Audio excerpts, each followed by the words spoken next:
नमस्ते प्रणाम, हम आराधना चौधरी। आई अहाँ सबके हम ल जा रहल छी सलहेश फुलबारी। सलहेश फुलबारी अहाँ के बैसाख 1 गते के दिन एत भव्य मेला लगे छै। आ ई ठाव अहाँ के सिरहा जिला लहान नगरपालिका में अवस्थित छै। ई एकटा जंगल छै। आ जंगल के अहाँ के 7.95 हेक्टेयर में फैलल छै। आओ हम अहाँ सबके पहले भीतर ल जाए।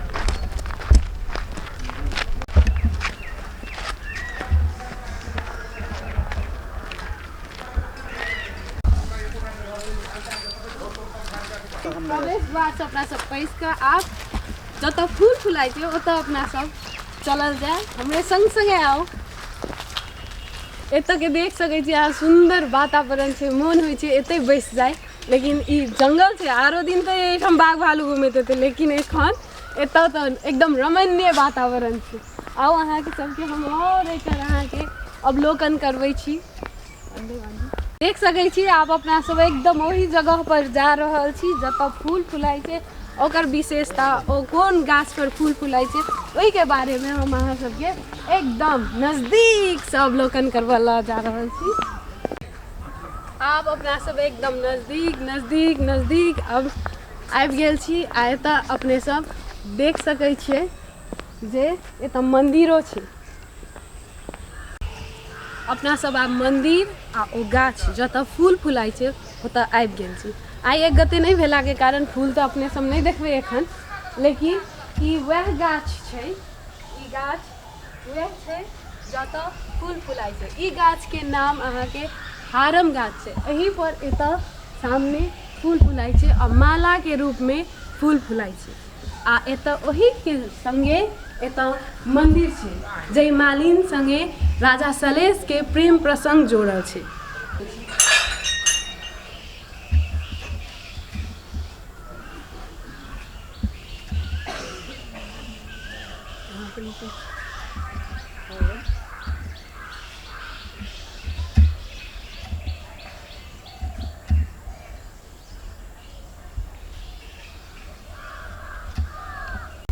जय मालिन के बारे में अपना सब बहुत सुनने हेबे, प्रेम प्रसंग के बारे में सुनने हेबे राजा सलहेश संग। ओ मंदिर अहाँ के एते छै। एत तीनों मालिन के मंदिर छै, तीनों के मूर्ति एते अवस्थित छै। आ ई कहल जाय छै कि राजा सलहेश से ई तीनों मालिन आकर्षित छलथ, लेकिन राजा सलहेश एक कर्मठ प्रेमी छलथ। आकर्षित तो छलथ प्रेम से, लेकिन अपन कर्म के कारण विवाह नहीं भ सकलनि उनका सबके बीच में। आब हम अहाँ सबके मंदिर तो देखा देलू मालिन के। आब अपना सब चले छी राजा सलहेश के मंदिर के तरफ। ओ मंदिर अहाँ के इहा रास्ता से अपना सब आगा बढ़ल जा रहल छी। आ ओ मंदिर अहाँ के एते अवस्थित छै। आब अहाँ सबके हम मंदिर के तरफ ल जा रहल छी जत सलहेश के मंदिर छै, राजा सलहेश के मंदिर। आ ई वह फुलबारी छै जत फूल लोढ़ल जाइ छलै। इहो कहल जाइ छै कि मानिक दह में ओ नहाय छलथ। आ यह फुलबारी छै जत फूल लोढ़ै ला अपन मालिन सब संगे अबै छलथ। आ ओही से जुड़ल हुनकर मंदिरो छै। त हम अहाँ सबके मंदिरे के तरफ ल जा रहल छी। आ एत के अहाँ के दृश्य एते नीक छै जे मन होइ छै एते रह जाए, एते बैस जाए, तेहने दृश्य छै। आब अपना सब मंदिर तक आबि गेल छी। आ मंदिर के देख रहल छियै जे एत ई अहाँ के राजा सलहेश जी के मंदिर छी। ई भेलक, ई मूर्ति भेल राजा सलहेश के। उम्हर भेल अहाँ के हुनक भाई मोतीराम के, इम्हर बुद्धेश्वर के। आ ई हुनकर सेनापति के। कहल जाइ छै जे राजा सलहेश के पिताजी सोमदेव जे छलखिन, सोमदेव जे छलखिन ओ राजा कुलेश्वर जे पकड़ियागढ़ में छै, राजा कुलेश्वर जे छलखिन हुनक एकटा विश्वसनीय व्यक्ति के रूप में काम करल छलखिन। ताहि दुआरे हुनका हुनर लालन पालन जे भेल, राजा सलहेश के जे लालन पालन भेल ओ राजघराना के भीतर में भेल। आ इहो कहल जाइ छै कि हुनक जन्म अहाँ के महेशत्था सिरहा जिला के महेशत्था में भेलै आ हुनकर लालन पालन राजघराना के अंदर जे भेल तै के प्रभाव हुनका पर देखल गेल आ ओ प्रभाव से ओ एकदम कर्मठ कर्म प्रेमी आ प्रतिभावान व्यक्ति भ क अपन प्रतिभा देखेलक।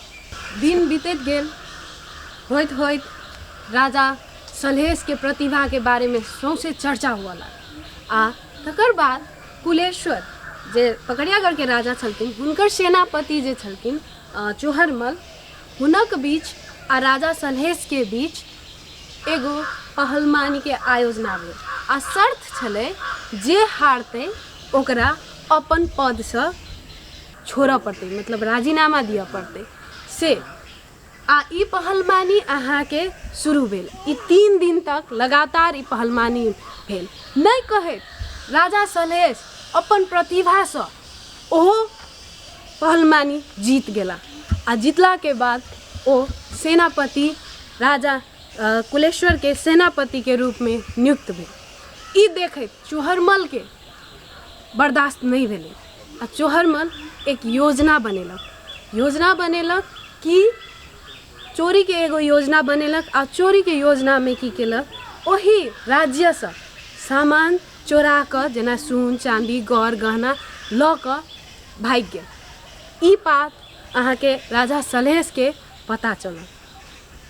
तहन ओही मालिन सबके होता जे छलखिन हुनकर सहपाठी सब हुनकर संगे मिल क ओ नटिन के भेष ध क ओ चोहरमल से सब संपत्ति वापस लेलनि आ वापस लाबि क फेर चोहरमल के कारागार में देलनि।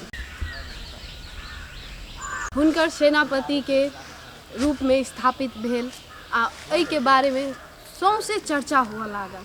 होइत होइत दिन बीतैत गेलै आ फिर एक दिन एहन आयल कि राजा कुलेश्वर पर 27 से सैनिक ल क पहाड़ के तरफ से राजा कुलेश्वर के राज्य पर आक्रमण करे के योजना बनेने छला। आक्रमण करऽ लागल। आक्रमण करे के संगे अपन कुशलता कार्य कुशलता के कारण राजा सलहेश ओ 27 सैनिक के अपना पक्ष में क क फेर ओहि पर जीत हासिल की। ई से खुशी हुई राजा कुलेश्वर अपन पद के पूरे भार राजा सलहेश पर दऽ देलक आ होइत होइत अहाँ के राजा सलहेश के ई चर्चा से सब खुशी होइत होइत हुनक विवाह के प्रसंग आयल और ओही में राजा विराट के बेटी चंद्रावती से हुनक विवाह भेल। विवाह भेला के पश्चात विवाह भ क अपन दिनचर्या नीक से बितबऽ लागलत आ तकर बाद हुनक अब दिनचर्या एहन छलै मानिक दह में नहाय छलत आ यह सुंदर वन छै जतऽ ओ फूल लोढ़ैला अपन मालिन के साथ में अबै छथि। कहल जाइ छै जंगल के बारे में जे एतऽ पहले जे किराती सब के ओ अपना में समा लेलक वह किराती सब एकर संरक्षण करै छलै आ एकरा एहन एहन फूल वनस्पति एहन वृक्ष सबके एतऽ संरक्षण करै छलै जे वृक्ष अहाँ के कतौ नहि भेटै छलै, बहुत कम मात्रा में भेटै छलै। तेहन वृक्ष सबके फूल सबके एतऽ अहाँ के एतऽ संरक्षण करल जाइ छलै। ओही ठाम से फूल लऽ कऽ अपन सलहेश इष्ट देवता सबके पूजा करै छलथ आ तकर बाद अहिना करैत ओ राजा छलथ लेकिन कहियो सिंहासन पर नहीं बैसलथ। ओ हरदम अपन जनता के सुख दुख बुझैला जगह जगह पर जाइ छै। अहाँ सब देखने हेबै गाँव घर में ठाव ठाव में अहाँ के मिथिलांचल में डिहवार सब छै। ओ डिहवार वह जगह छै जतऽ से राजा सलहेश जे छलखिन जनता के सुख दुख सुनै छलखिन आ ओतऽ न्याय दै छलखिन। आ अहिना करैत करैत ओ एक लोकनायक के रूप में प्रसिद्ध भेला। आ अहिना कऽ कऽ राजा सलहेश के असल नाम जयवर्धन दुसाध छी, लेकिन ओ अपन कर्म से राजा सलहेश भऽ कऽ ई दुनिया पर अपन राज्य केलक। एखनो अहाँ मिथिलांचल में देखबै तऽ जतऽ ततऽ हुनक अहाँ मंदिर देखबै, जतऽ ततऽ अहाँ हुनक पूजा पाठ हुनक कर्म के बारे में बुझबै। अहिना करैत करैत ओ देवता के रूप में आप पूजा लगेलक आ ई वह जगह छै जतऽ अपन ओ कर्म अपन काम आ अपन हुनक प्रेम प्रसंग हुनक कर्म से ई जुड़ल जगह छै। ई कहैत राजा सलहेश के हम नमन करैत आब आगा हम एहने मिथिलांचल में बहुत जगह छै जतऽ प्रकाशित नहीं भेल छै, हम कोशिश करब ओहि जगह पर जाय अहाँ सबके जानकारी दे। आ हम एते कहैत अहाँ सबसँ आराधना चौधरी विदा लिअ चाहै छी। धन्यवाद, आगा फेर भेटब। खुशी रहू, व्यस्त रहू, अपन जिंदगी में रमैत रहू, कहैत बाय बाय।